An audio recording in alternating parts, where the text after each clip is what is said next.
সুপ্রিয় শিক্ষার্থীরা, ডক্টর মালিকা বিশ্ববিদ্যালয় কলেজের পক্ষ থেকে অনলাইন ক্লাসে তোমাদের স্বাগত। তোমরা জানো ডক্টর মালিকা বিশ্ববিদ্যালয় কলেজ 1982 সালে ধানমন্ডি এলাকায় প্রতিষ্ঠিত হয়ে অদ্যাবধি উচ্চশিক্ষার ক্ষেত্রে ব্যাপক ভূমিকা রাখছে। তাহলে শুরু করছি আমার আজকের ক্লাস। আজকের ক্লাসের শিরোনাম হচ্ছে Practice on flowchart, cloze test with clues, cloze test without clues, summary, rearrangement. তাহলে সবাই মনোযোগ সহকারে আমার আজকের ভিডিওটি দেখো। ডিয়ার স্টুডেন্টস, আজকে তোমাদের জন্য আমি কয়েকটা প্রশ্ন নিয়ে এসেছি। এই প্রশ্নগুলো আসলে এক্সামিনেশনে যে প্রশ্নগুলো হয় সেটার ধারাবাহিকভাবেই দেখানো হয়েছে, যাতে তোমরা মোটামুটি একটা প্র্যাকটিক্যাল একটা সিচুয়েশন নিজেদের মধ্যে গ্রো করাইতে পারো যে এই ধরনের প্রশ্ন আসে এবং পরপর প্রশ্নগুলো আছে। এটা কোশ্চেন পেপার থেকে আমি কিছুটা অংশ নিয়েছি। কী কী প্রশ্ন আছে একটু প্রথমেই দেখে নিই। প্রথমে এটা হচ্ছে ফ্লো চার্ট, এই প্যাসেজটা। এটা হচ্ছে সামারি, এইটা হচ্ছে ক্লোজ টেস্ট উইথ ক্লুজ, আর এটা হচ্ছে ক্লোজ টেস্ট উইদাউট ক্লুজ, আর এটা হচ্ছে রিঅ্যারেঞ্জ। এটা সবই ফার্স্ট পেপারের একটা প্রশ্ন। এই কয়েকটা প্রশ্ন আজকে ইনশাআল্লাহ করার চেষ্টা করব। তো আমি একটু দ্রুতই করব, কারণ অনেকগুলো প্রশ্ন তো যাতে করে ভিডিওটা বেশি বড় না হয়ে যায়, আবার ছোট যাতে না হয়, বিষয়টা এটা খেয়াল করতে হবে। তাহলে প্রথমেই শুরু করছি এই ফার্স্ট প্যাসেজটা দিয়ে। এই প্যাসেজে যে বিষয়টা, যে একটা প্যাসেজ আছে, এটাকে ফ্লো চার্ট তৈরি করতে বলেছে। একটু বলি নেই ফ্লো চার্টে কীভাবে করতে হয়। দেখো, ফ্লো চার্টের মধ্যে এখানে কতগুলো বক্স আছে, 1 2 3 4 5 6। তোমরা যখন পরীক্ষা হলে খাতার মধ্যে লিখবা, যদি এই প্রথমটা যে দেওয়া থাকবে এটা যদি তোমরা নিজেরা লেখো, তাহলে কিন্তু তোমার 6টা বক্স হবে। তাহলে নিচে নিচে নিচে নিচে 6টা বক্স করবা নিচে, ওকে?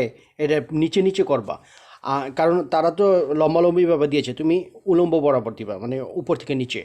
আচ্ছা, যদি তুমি প্রথম বক্সটা না দাও তাহলে তোমার বক্স হবে 5টা, আর 5টা বক্সের নাম্বারিং হবে, এটা 1 হবে, 2 না, 1, এটা 2 3 4 5, এইভাবে তোমার নাম্বারিংটা হবে যদি এটা না দাও। আর এটা যদি দাও তাহলে 6টা হবে, ওটা দেখাইতে হবে। যেটা যদি দেখাও তাহলে ঠিক আছে, যদি না দেখাও সমস্যা নেই, 5টা বক্স করবা, ঠিক আছে? গেল এটা বক্সের ব্যাপারটা বললাম। এই বক্সের ভিতরে কী থাকে? এই বক্সের ভিতরে থাকে, দেখো, make a flow chart showing the victims of ants life. এখানে মেক এ ফ্লো চার্টের পরে এই যে সুইং কথাটা আছে, এই সুইংটা ইম্পর্টেন্ট একটা কথা। এরপরে যা আছে এটাই উত্তর, এরপরে যা থাকবে এটার উপর ভিত্তি করে উত্তরটা লিখতে হবে। প্রত্যেকটা ফ্লো চার্ট লেখার সময়, প্রশ্নটার সময় দেখবা, প্রশ্নটা খেয়াল করে যে মেক এ ফ্লো চার্টের পরে এই যে সুইং কথাটা থাকবে, এটার পরে দেখবা কী আছে। এখানে আছে the events of ants life. Ants লাইফের ঘটনাগুলো, জীবনের ঘটনাগুলো কী কী ছিল। তাহলে তোমার যে ফ্লো চার্টটা তৈরি করবা তার জীবনে যে ঘটনাগুলো ঘটেছে এইটা একটার পর একটা দিয়ে দিবে, তাহলে উত্তরটা হয়ে যাবে। তাহলে আমাদের কী করতে হবে? এখন প্যাসেজটাকে বুঝতে হবে। তাহলে প্যাসেজটা আমি একটু পড়ছি তোমাদের একটু ধারণা দেওয়ার জন্য। তোমরা একটু খেয়াল করো যে আমি প্যাসেজটা পড়ে তোমাদেরকে একটা ধারণা দেওয়ার চেষ্টা করছি। এখানে কি আছে? Anne Frank is perhaps the most well-known victim of the Nazi Holocaust of Second World War II. দ্বিতীয় বিশ্বযুদ্ধের সবচেয়ে পরিচিত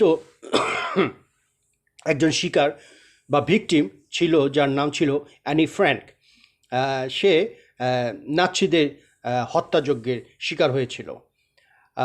অ্যানি বর্ন অন 12 জুন 1929, এই লাইনে আছে। অ্যানি জন্মগ্রহণ করেছিল 12 জুন 1929 সালে। এটা কিন্তু অলরেডি দিয়ে দিয়েছে। তাহলে এই যে ঘটনাটা, এটা একটা শেষ। এর পরের ঘটনাটা তুমি দিবা, তার জীবনে যে ঘটনাটা ঘটেছে। দেখো, তারপরে কি আছে যে was given a diary. Annie, born on 12 June 1929, was given a diary at the age of 13. 13 বছর বয়সে তাকে একটা ডায়েরি দেওয়া হয়েছিল। তাহলে এটা নিশ্চয়ই আরেকটা ঘটনা। তাহলে আমি অলরেডি বলে ফেলি যে 2 নম্বরে যে ইনফরমেশনটা হবে, সেখানে given a diary at the age of 13, এটা লিখতে পারো। তাহলে গিভেন এ ডায়েরি, গিভেন থেকে শুরু করে given a diary at the age of 13, এটা কিন্তু অলরেডি এটার ভিতরে লিখবে। তৃতীয় বক্সে তোমার প্রথম বক্স হবে, ঠিক আছে? আচ্ছা, এরপরের ঘটনাটা কি দেখো।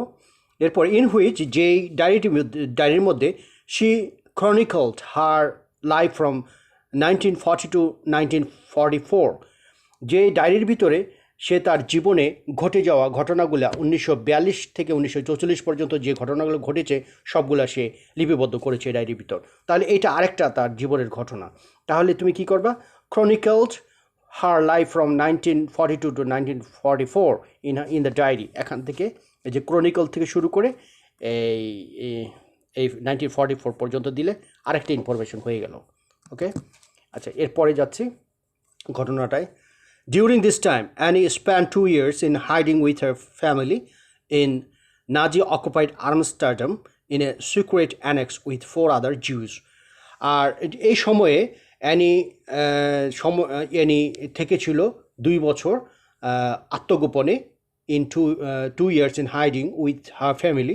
তার ফ্যামিলির সাথে, তার পরিবারের সাথে 2 বছর আত্মগোপনে থেকেছিল। কোথায় থেকেছিল? In Nazi occupied Amsterdam. এই যে নাজি অকুপাইড আমস্টারডামে থেকেছিল, নাচি অধ্যুষিত আমস্টারডামে থেকেছিল। ইন এ সিক্রেট অ্যানেক্স, একটা গোপন একটা ভবন, উইথ 4 আদার জিউজ, সেখানে আরও 4 জন ইহুদি ছিল তাদের সাথে।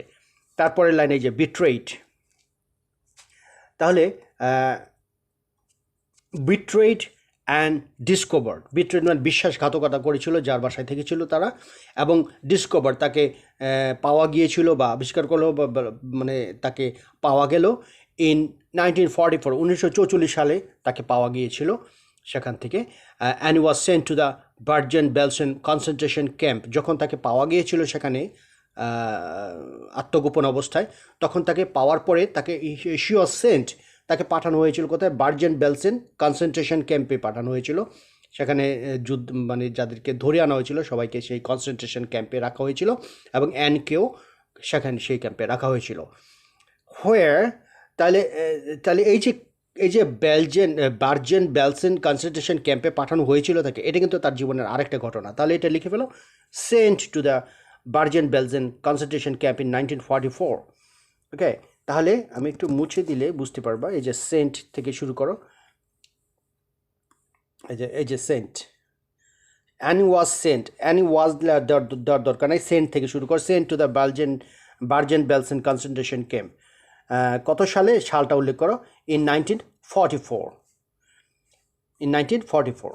ওকে, এটা হয়ে গেল তোমার 1 2 3 তিনটা ইনফরমেশন অলরেডি বলেছি। এরপরের লাইনটা আমি তোমাদের একটু বুঝিয়ে দিচ্ছি কি হচ্ছে। Where she died of typhus in 1945। আর যে কনসেন্ট্রেশন ক্যাম্পে থাকা অবস্থায় সে মৃত্যুবরণ করেছিল, টাইফাস নামক একটা রোগ হয়ে মৃত্যুবরণ করেছিল রোগে। অ্যানিস ফাদার, অ্যানির পিতা অটো ফ্র্যাঙ্ক, যার নাম ছিল অটো ফ্র্যাঙ্ক, এই যে অটো ফ্র্যাঙ্ক তার ফাদার নাম, was the only occupant of the secret annex to survive to survive the war। এই যুদ্ধে একমাত্র বেঁচে থাকা ব্যক্তি হচ্ছে তার বাবা অটো ফ্র্যাঙ্ক।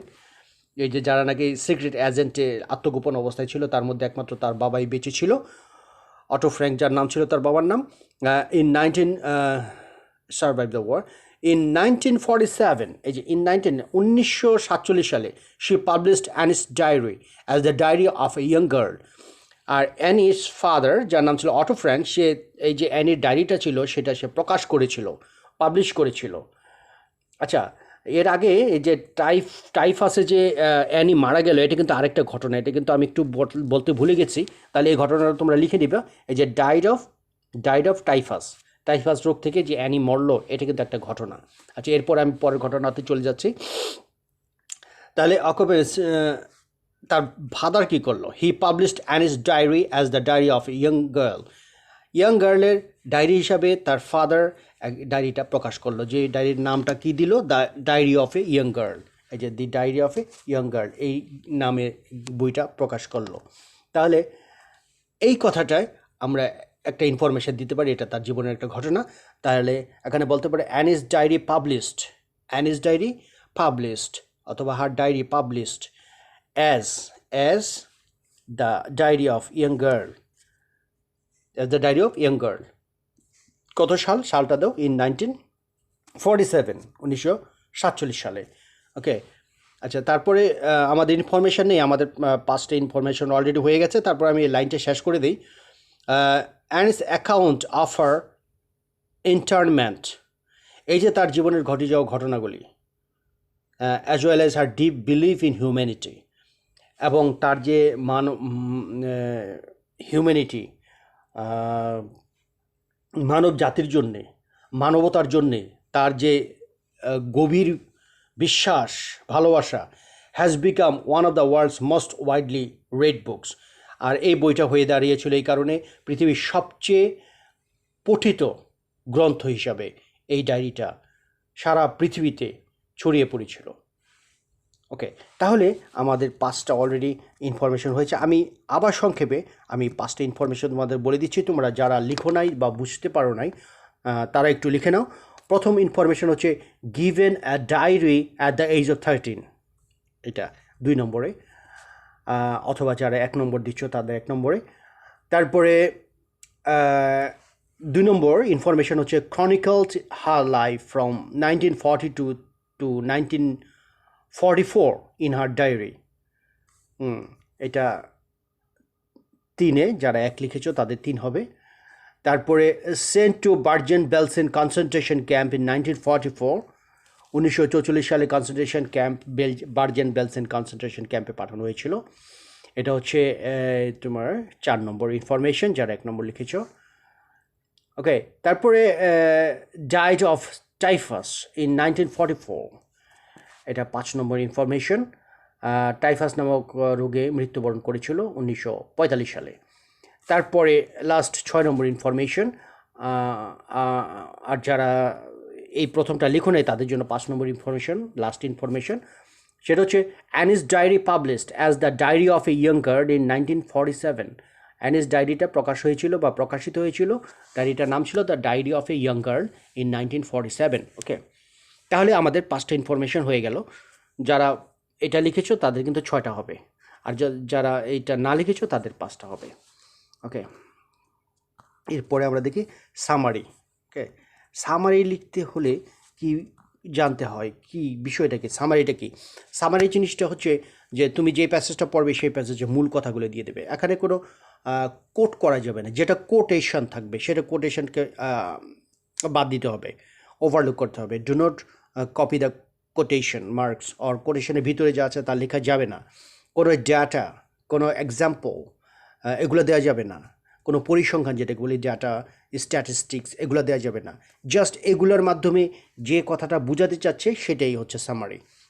তাহলে আমরা একবার সামারিটা এই পড়ে নেই, তারপরে সামারিটা কি হতে পারে, কোন কোন সেন্টেন্সগুলো আসবে সামারিতে সেটা বলছি।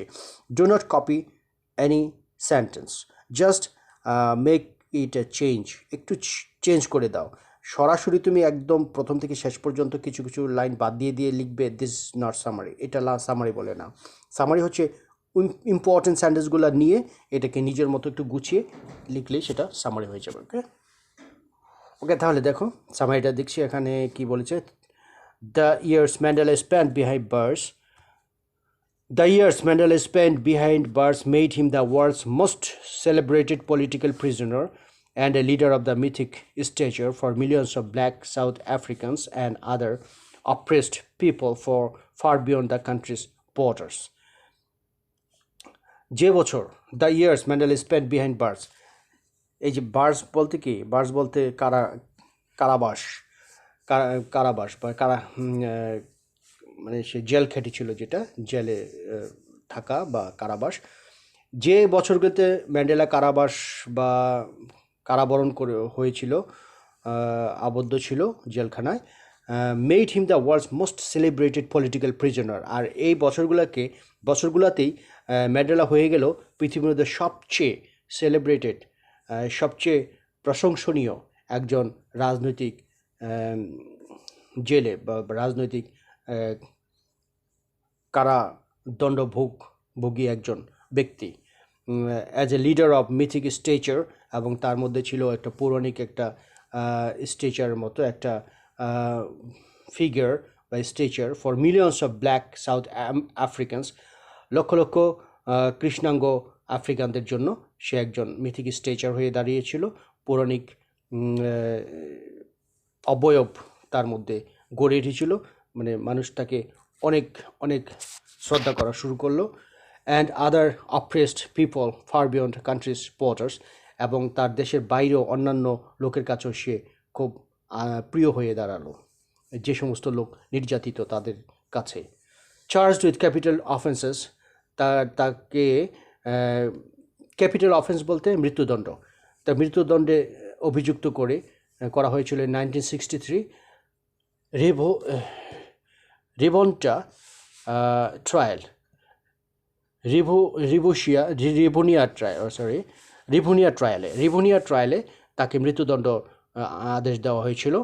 His statement from the dock was his political testimony, তার যে বক্তব্য ছিল সেটা হচ্ছে তার রাজনৈতিক, এটা একটা দলিল হয়ে দাঁড়িয়েছিল তার কথাগুলো, সেটা বলেছিল, ডিউরিং মাই লাইফ টাইম, সারা জীবনে, I have dedicated myself to this struggle for the African people, আফ্রিকার জনগণের মুক্তি সংগ্রামের জন্য আমি নিজের জীবনকে উৎসর্গ করেছি। আই হ্যাভ ফট অ্যাগেনস্ট হোয়াইট ডমিনেশন, আমি শ্বেতাঙ্গদের শাসনের বিরুদ্ধে যুদ্ধ করেছি। অ্যান্ড আই হ্যাভ ফট অ্যাগেনস্ট ব্ল্যাক ডমিনেশন, এবং আমি কৃষ্ণাঙ্গদের শাসনের বিরুদ্ধেও যুদ্ধ করেছি।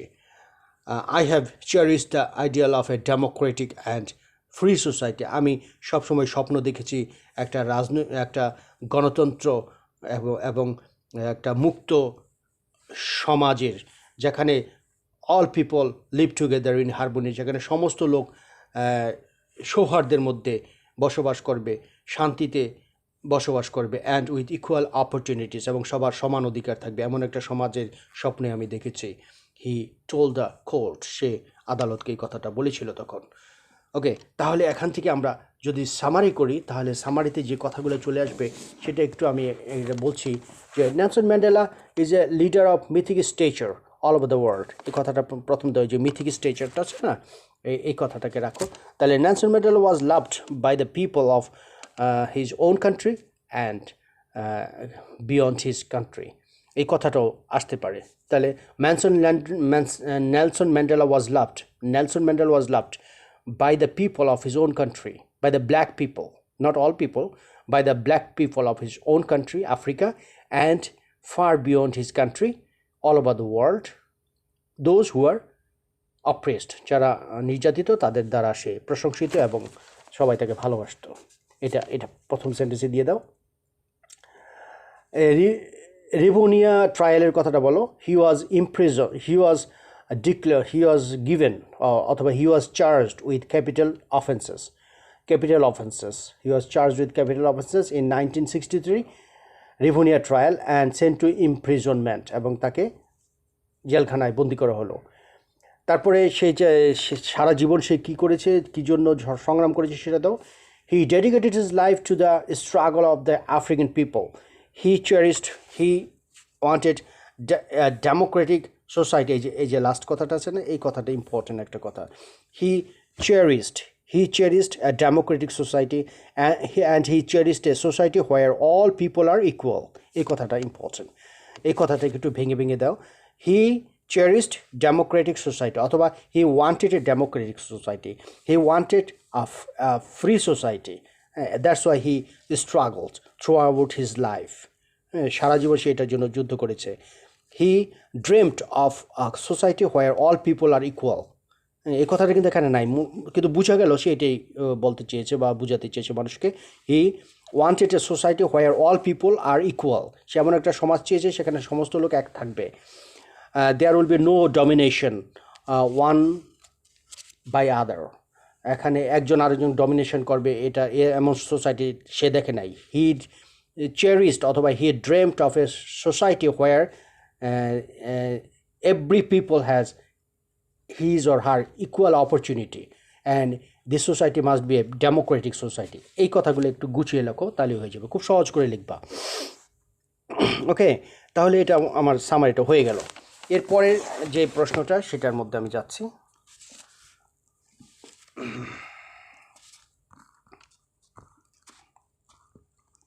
দেখো এখানে একটা প্যাসেজ দেওয়া আছে, এই প্যাসেজটা ম্যান্ডেলাকে নিয়ে, দেখেন অনেকগুলো ওয়ার্ড দেওয়া আছে, এই ওয়ার্ডগুলো দিয়ে শূন্যস্থান পূরণ করবে। তাহলে প্রথমটা দেখো, এখানে কি আছে, Mandela the south African leader dash A for armed resistance এতে কি হতে পারে দেখো ড্যাশ সাউথ আফ্রিকান লিডার যে ম্যান্ডেলা সে ড্যাশ এখানে একটা ভার্ব বসাইতে হবে এখন ভার্বটা কি বসাইবা তাহলে দেখো এখানে কি কি আছে dash for armed resistance to dash তাহলে সে কি করেছে অ্যাডভোকেটেড এখানে দেখো অ্যাডভোকেসি আছে না এটাকে অ্যাডভোকেটেড ভার্ব করে দিলাম advocated for armed resistance to কিসের জন্য আর্ম রেজিস্ট্যান্স টু অ্যাপার্থাইড তাই না অ্যাপার্থাইড বর্ণবাদের বিরুদ্ধে সে সংগ্রাম করেছে তাহলে এখানে advocated for arm resistance to apartheid এখানে বি নম্বর অ্যাপার্থাইড এই অ্যাপার্থাইড এটা বি হবে তারপর সিটা কি হবে দেখো লিভিং ড্যাশ কান্ট্রি এখানে এই যে লিভ থেকে লিভিং এখানে কোথায় আছে লিভ এই যে লিভ থেকে living his country he travelled the continent যে কন্টিনেন্ট ভ্রমণ করেছে অ্যান্ড ইউরোপ ভ্রমণ করেছে তারপরে কি করেছে ভ্রমণ করে ড্যাশ গেরিলা ওয়ারফেয়ার সে গেরিলা যুদ্ধ শিখেছে তাহলে স্টাডিং গেরিলা ওয়ার এখানে স্টাডির থেকে স্টাডিং দাও গেরিলা যুদ্ধ যে শিখেছে studying guerrilla warfare and building dash for African National Congress এবং আফ্রিকান ন্যাশনাল কংগ্রেস একটা পার্টির নাম এই পার্টির জন্য সে কী করেছে সাপোর্ট সংগ্রহ করেছে অ্যান্ড বিল্ডিং সাপোর্ট তাহলে হচ্ছে support building support for the African National Congress he dash a terrorist he was dash a terrorist by his enemies তাকে কীভাবে কী করেছে হি ওয়াজ ব্র্যান্ডেড এখানে দেখো ব্র্যান্ড আছে এই যে ব্র্যান্ড এটাকে he was branded a terrorist by his enemies and was sentenced to life imprisonment তাই না যাবজ্জীবন মৃত্যুদণ্ড এখানে যাবজ্জীবন আসলে এখানে লাইফ ইমপ্রিজনমেন্ট তাকে যাবজ্জীবন কারাদণ্ড দেওয়া হয়েছিল in 1964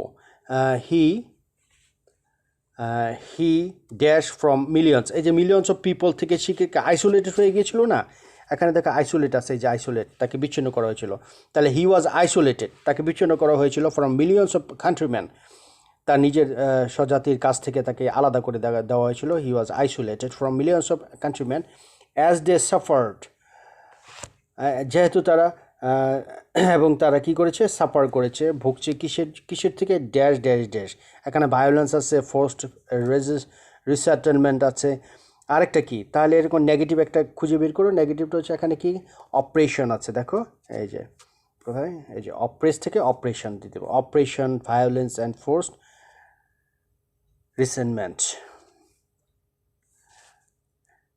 resettlement under the apartheid regime বর্ণবাদী যে শাসনের অন্তর্গত থেকে তারা এই জিনিসগুলো ভুগছিল ফোর্সড রিসেটেলমেন্ট বাধ্য করে তাদেরকে রিসেটেলমেন্ট করা হয়েছিল এই অঞ্চল থেকে অন্য অঞ্চলে বিতাড়িত করা হয়েছিল ভায়োলেন্সের শিকার হয়েছিল অপারেশনের শিকার হয়েছিল ওকে তাহলে আমাদের সবগুলো হয়েছে আমি আবার তোমাদেরকে একটু স্পষ্ট করে বলে দিচ্ছি ছোট করে যে ABCD দিয়ে লেখো তোমরা এখন এতে হচ্ছে অ্যাডভোকেটেড ফর আর্মড রেজিস্ট্যান্স প্রবক্তা যেটা পক্ষে কথা বলেছে অ্যাডভোকেটেড এটার থেকে আসছে অ্যাডভোকেটস থেকে তারপর অ্যাপার্থাইড এই যে অ্যাপার্থাইড এটা বিতে অ্যাপার্থাইড তারপরে সি হচ্ছে লিভিং হিজ কান্ট্রি এটা লিভিং এখানে এই লিভের থেকে লিভিং আইনজি যোগ করতে হবে ডি নম্বর দেখো ডি নম্বর স্টাডির থেকে স্টাডি কোথায় আছে যে স্টাডি আছে স্টাডিং গেরিলা ওয়ারফেয়ার গেরিলা যুদ্ধ শিখেছিল অ্যান্ড বিল্ডিং ড্যাশ সাপোর্ট নম্বর আছে সাপোর্ট এই যে সাপোর্ট বিল্ডিং সাপোর্ট তারপর হি ড্যাশ টেররিস্ট তাহলে হি ওয়াজ ব্র্যান্ডেড এখানে ব্র্যান্ড আছে এই ওয়াজ ব্র্যান্ডেড তাকে পেসিভ ভয়েস হয়ে গেছে he was branded a terrorist by his enemies and was sentence to life imprisonment যাবজ্জীবন তাহলে ইমপ্রিজনমেন্ট এটা হচ্ছে ইমপ্রিজনমেন্ট লাইফ ইমপ্রিজনমেন্ট আর এখানে কোথায় আছে এই যে ইমপ্রিজন্ট আছে ইমপ্রিজনমেন্ট হবে চেঞ্জ করে দিতে হবে তারপরে দেখো কি আছে লাইফ ইমপ্রিজনমেন্ট। তারপরে এইচ এইচে কি আছে, he dash from billions of people, he was isolated বিচ্ছিন্ন করেছিল, ওয়াজ আইসোলেটেড এইচ। আইটা কি হবে, দে সাফার্ড অপারেশন, এখানে হচ্ছে অপারেশন, এই অপ্রেস থেকে অপারেশন আই। আর যে হচ্ছে অ্যাপার্থেড রেজিমটা এই যে রেজিম অঞ্চল, অ্যাপার্থেড রেজিম, যে হচ্ছে রেজিম। ওকে, তাহলে এটা হয়ে গেল। আমি পরেরটায় যাচ্ছি, পরের প্যাসেজটা দেখো। এখানে উইদাউট ক্লুজ, এখানে কোনো ক্লু দেওয়া নেই। Students should be strategic about their examination, স্টুডেন্টের এক্সামিনেশন সম্পর্কে একটু কৌশলী হতে হয়। It is just for an examination, it is dash for an examiner. তাহলে it is dash for an examiner, তাহলে it is necessary, it is helpful, it is important, যেটাই দাও, for an examinee to dash some instructions. তাহলে কী করা দরকার তাদের, to follow, to obey, okay, follow দাও, to follow some instructions. He should go dash, তাহলে he should go dash the whole question, তাহলে গো থ্রু যাওয়া উচিত, হোল কোশ্চেন সমস্ত কোশ্চেনটা পড়া উচিত, গো থ্রু ওভার বা গো থ্রু এখানে আছে, গো থ্রু সমস্ত কোশ্চেনটা পড়বে সে, গো থ্রু পুঙ্খানুপুঙ্খভাবে, মানে খুব ভালো করে পড়া, সেটা গো থ্রু হয়, go through the whole question before he dash to write, সে লেখার আগে, তাহলে before he begins to write, এরপরে ডি হবে বিগিনস টু রাইট। ওকে, তারপরে he must make a dash of his time, he must have কোথায়, he must make E নাম্বারটা হচ্ছে he must make a budget of his time, তার টাইমের একটা budget করতে হবে, কতটুকু সময় ব্যয় করবে সেটা। তাহলে হি must make a budget of his time so that he can, F number, he can have enough time, এটা যাতে করে প্রচুর সময় থাকে, টু আনসার অল কোয়েশ্চেন্স, সমস্ত প্রশ্নগুলোর উত্তর যাতে দিতে পারে। কেয়ারফুলি অল কোয়েশ্চেন্স, হি must write his answer carefully, সে কেয়ারফুলি তার উত্তর লেখা উচিত তার, তাহলে হি must write his answer carefully. তারপরে আই নম্বরটা হচ্ছে কি বলেছে এখানে, হি should B dash about his hand writing, তাহলে হি শুড বি কেয়ারফুল, তাকে কেয়ারফুল হতে হবে about his hand writing. He can dash double spacing, he can dash double spacing, তাহলে হি ক্যান ইউজ বা হি ক্যান মেক ডাবল স্পেসিং, তাহলে he can use দাও, he can use double spacing if his writing is tiny. Okay, তাহলে আমরা আরেকবার একটু দেখছি, তোমাদের আবার বলে দিচ্ছি, এটা এবিসিডিটা আবার মিলাই নাও। A necessary, it is necessary for an examination, তাহলে necessary A. B, follow some instruction, B, follow. C, through, go through, C, go through. D, begins, কোথায় D, এই যে D, begins, বাজেট begins না, D হচ্ছে begins, D কোথায়, A B C D, begins to write, এই যে এটা হচ্ছে D, begins to write. তারপরে make a budget of his time, এটা হচ্ছে বাজেট অফ হিজ টাইম, আমি একটু উঠাই নেই তাহলে বোঝা যাবে। ডি হচ্ছে begins, he begins to write, তারপরে ই হচ্ছে বাজেট অফ হিজ টাইম, তারপরে এফ হচ্ছে হি ক্যান হ্যাভ হবে, he can have enough time to answer. G হচ্ছে answer all questions, all, G হচ্ছে all, he must write his answer পরে carefully, must answer carefully, he should be careful, I J I. H হচ্ছে all, write his answer, all, না write his answer carefully, h এর পরে carefully, he must write his answer carefully, তারপরে h এর পরে I, he should be careful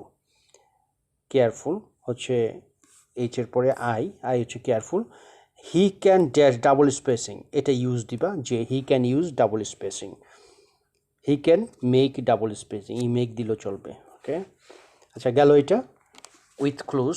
এরপরে আমি তোমাদের যেটা হচ্ছে রিঅ্যারেঞ্জমেন্ট অফ জাম্বল সেন্টেন্সেস। তাহলে দেখো এখানে কোন ঘটনাটা দিয়েছে, আমি ঘটনাটা একটু বলি, তারপর তোমরা সহজে মিলাইতে পারবা। The world famous scientist Einstein led a very simple life. Einstein খুবই স্বাভাবিক একটা জীবনযাপন করতো। তোমরা এই সেন্টেন্স এই ঘটনাটা আমি বলছি, তোমরা একটু মিলিয়ে নিও, তারপর নিজেরা আবার আমি যখন বলবো তখন একটু মিলাইবা। আর এখন খেয়াল করো কোন সেন্টেন্সের পরে কোন সেন্টেন্স আসতেছে, একটু খেয়াল করো। The world famous scientist Einstein led a very simple life, খুব সাধারণ জীবনযাপন করতো আইনস্টাইন, বিশ্ববিখ্যাত বৈজ্ঞানিক। Once the queen of Belgium invited her to Brussels, একবার বেলজিয়ামের রানী তাকে ব্রাসেলসে আমন্ত্রণ জানালো। অ্যাকর্ডিংলি, আর সেভাবেই the queen sent some gorgeously dressed officials to the station to receive in, স্টেশনে কিছু খুব জাঁকজমকপূর্ণ পোশাক পরিহিত লোককে পাঠালো স্টেশনে তাকে রিসিভ করার জন্য। When Einstein got down from the train at Brussels, যখন ব্রাসেলসে আইনস্টাইন ট্রেন থেকে নামলো, he could not think that many gorgeously dressed officials were there to receive him, তাই সে বুঝতেই পারলো না এত জাঁকজমকপূর্ণ লোকগুলা সেখানে তাকে রিসিভ করতে এসেছিল। The officials also expected him in a rich aristocratic dress, আর অফিসিয়াল যারা ছিল, যারা আসলো রানীর পক্ষ থেকে, তারাও ভেবেছিল যে যে লোকটার জন্য তারা আসছে সেই লোকটা নিশ্চয়ই খুব রাজকীয় পোশাকে রাজকীয় পোশাক বা খুব সম্ভ্রান্ত বংশীয় পোশাকে পরা থাকবে। They could not think that Einstein could come in a simple dress, তারা বুঝতেই পারলো না যে আইনস্টাইন খুব সাধারণ একটা পোশাক পরে আসবে। They went back and told the queen that Einstein had not come by the train, এবং তারা চলে গেল এবং রানীকে বলল যে আইনস্টাইন ট্রেন দিয়ে আসে নাই। Einstein walked all the way with a suitcase in his one hand and a violin in the other, আর আইনস্টাইন সে কী করলো, হাঁটতে হাঁটতে চলে গেল প্রাসাদে, তার হাতে ছিল একটা সুটকেস এবং অন্য হাতে ছিল একটা violin. Whenever he reached the destination, the queen told him that he had sent a car for him. যখন সে তার গন্তব্যে পৌঁছলো তখন রানী তাকে বলল যে তার জন্য তো সে গাড়ি পাঠিয়েছিল, মানে আইনস্টাইনের জন্য রানী গাড়ি পাঠিয়েছিল, এটা রানী বলল যে আমি আপনার জন্য তো গাড়ি পাঠিয়েছিলাম। তারপরে আইনস্টাইন বলল, I did not think that anybody would send a car for me, আর আইনস্টাইনের উত্তর ছিল যে আমি কখনো ভাবতে পারি নাই যে কোনো কেউ আমার জন্য গাড়ি পাঠাইতে পারে। রিপ্লাইড দ্য গ্রেটেস্ট সায়েন্টিস্ট, এই বিখ্যাত বৈজ্ঞানিক এই উত্তরটা দিয়েছিল। ওকে, তাহলে প্রথম সেন্টেন্সটা কী হবে একটু নিজেরা মিলিয়ে নাও। দেখো, এক নম্বর সেন্টেন্সটা হচ্ছে, একটু দেখো যে এখানে কি আছে, আমি একটু উঠিয়ে দিই।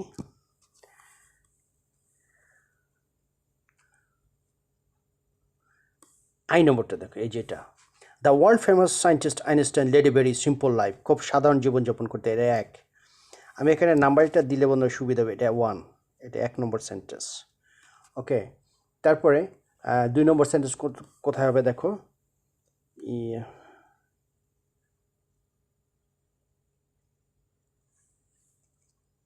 এটা হচ্ছে 2। Once the queen of Belgium invited him to Brussels. আচ্ছা, 3 নম্বর হচ্ছে, 3 নম্বরটা দেখো, যেহেতু ইনভাইট করেছে তারপরে এটা হবে 3। Accordingly the queen sent some gorgeously dressed officials to the station to receive him, এটা 3। আর 4 নম্বরটা কোনটা,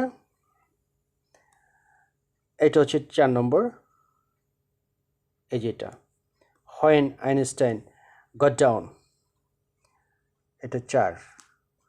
when Einstein got down from the train at Brussels, he could not think that many gorgeously dressed officials were there to receive him, এটা 4। ওকে, 5 নম্বরটা কি হবে, এই যেটা, the officials also expected him in a rich aristocratic dress, এটা 5। আর অফিসিয়ালরা ভাবলো যে aristocratic ড্রেসে কেউ হবে যারা তার জন্য এসছিল তারা, এই কারণে। ওকে, এরপরে দেখো এটা হবে, they could not think that Einstein could come in a simple dress, এটা হচ্ছে 6। তারা ভাবতে পারলো না যে আইনস্টাইন একটা সাধারণ ড্রেসেই আসছে। তারপরে 7 নম্বর কোনটা হবে, এটা হবে, they went back and told the queen that Einstein had not come, এটা 7। তারা চলে গেল এবং বললো যে আইনস্টাইন আসে নাই ট্রেন দিয়ে। তারপরে 8 নম্বর এটা হবে, Einstein walked all the way with a suitcase in one hand and a violin in the আদার, এটা হচ্ছে 8। তারপরে 9 নম্বরটা কী হবে, whenever, এই যে এটা, whenever he reached the destination the queen told him that he had sent a car for him, এটা 9 নম্বর, এটা 9। যখন আইনস্টাইন পৌঁছলো গন্তব্যে, তখন বসলো রানী তাকে বললো যে আমি তো আপনার জন্য একটা গাড়ি পাঠিয়েছিলাম। আচ্ছা, 10 নম্বর কোন সেন্টেন্সটা হচ্ছে তাহলে? 10 নম্বর PCDE, এইটা বাদ আছে। I did not think that anybody would send a car for me, replied the greatest scientist. As a 10, number 10 sentence.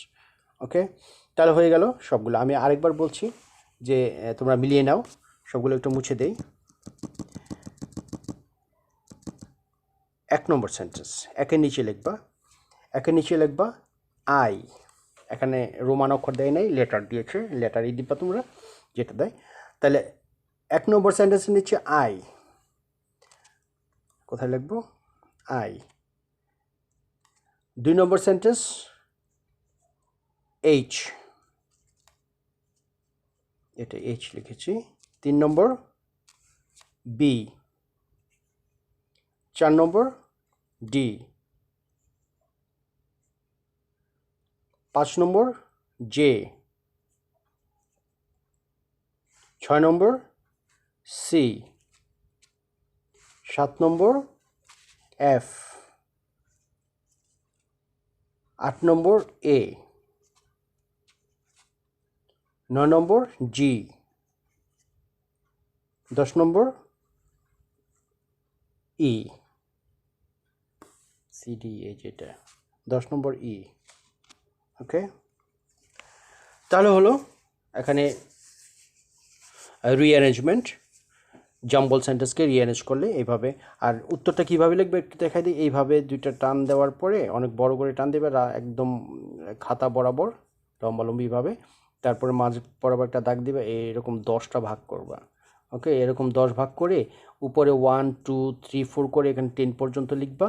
আর নিচে এখানে যেভাবে আছে আই, তারপরে এইচ 2 নম্বর, 3 নম্বর হচ্ছে বি, এইভাবে লিখবা। ঠিক আছে, এইভাবে 10টা পূর্ণ করবা, তারপরে নিচে গল্পটা লিখে দিবা। ওকে, তাহলে থ্যাংক ইউ, ভালো থাকো সবাই। আজকে এখানে ক্লাসটা শেষ করছি, পরবর্তী ক্লাসে তোমাদের নতুন কিছু অন্য কিছু নিয়ে আসবো। ভালো থাকো তোমরা, ধন্যবাদ সবাইকে।